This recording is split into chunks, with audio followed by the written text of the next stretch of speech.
Okay, this is the HVAC indoor air handler. It's in the same mechanical closet, hall mechanical closet, as the water heater.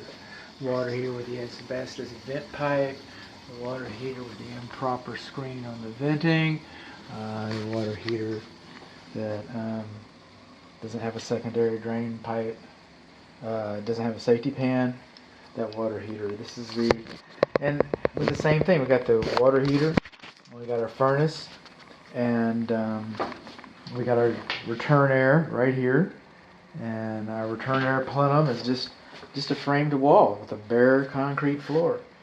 And but today our plenum would be lined at a minimum. It'd be nice if the entire plenum was lined. It'd be nice if there was a safety float switch in it, but at minimum energy standards, it would be lined. It's an energy code, so it makes the inspection report. It makes the inspection report for that purpose. When this home was built, it wasn't required. When the water heater was installed, when the safety pan was installed, this floor should have been reinforced. Should have been reinforced. It's sagging right there, causing the water heater to list a little bit. But we're here for the indoor air handler. And so let's start with the heater, and the heater's first. Up until a couple years ago, that's not good. Up until a couple years ago, it was illegal to bring a flexible gas connector, and there's our gas stop over there, and not the best location.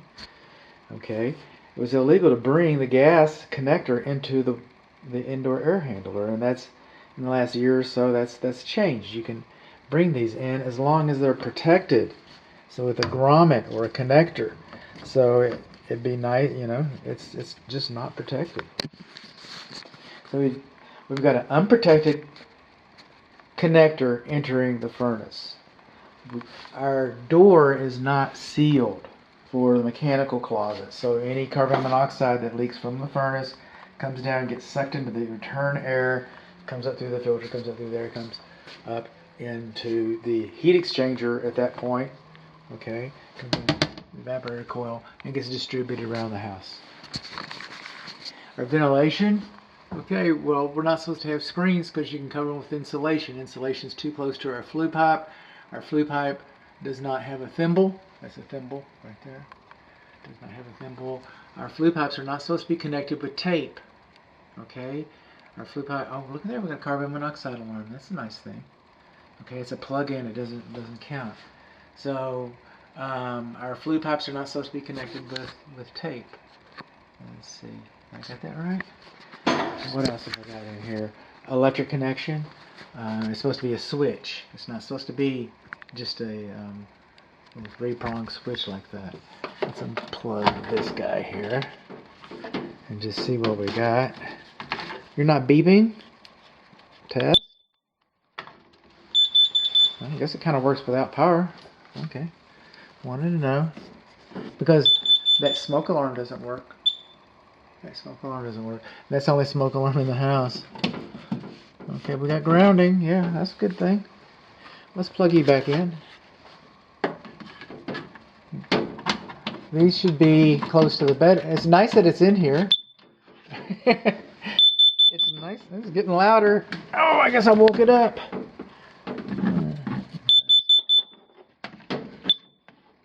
It's nice that it's in here. It's a good location for it. But it doesn't meet the requirement of being close to the bedrooms.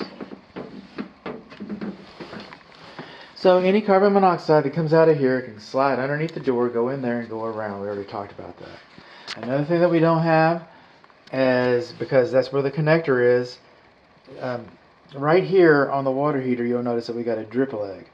Okay, sediment trap is what that is. And we do not have a sediment trap. We do not have a connector for our gas piping.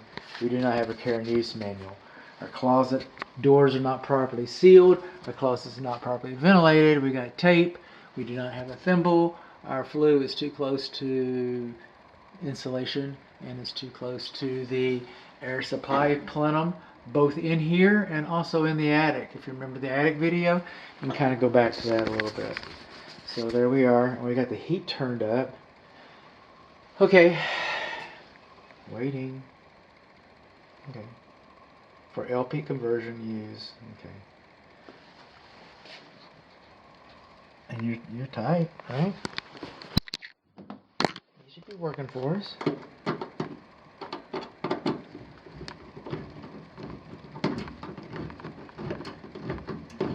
There we go. There's a switch right here, and I didn't have the bolt on too tight. But that reminded me, okay, something that's coming up. So let's go on to the air conditioning system then. Okay, the cooling system. These are the evaporator coils.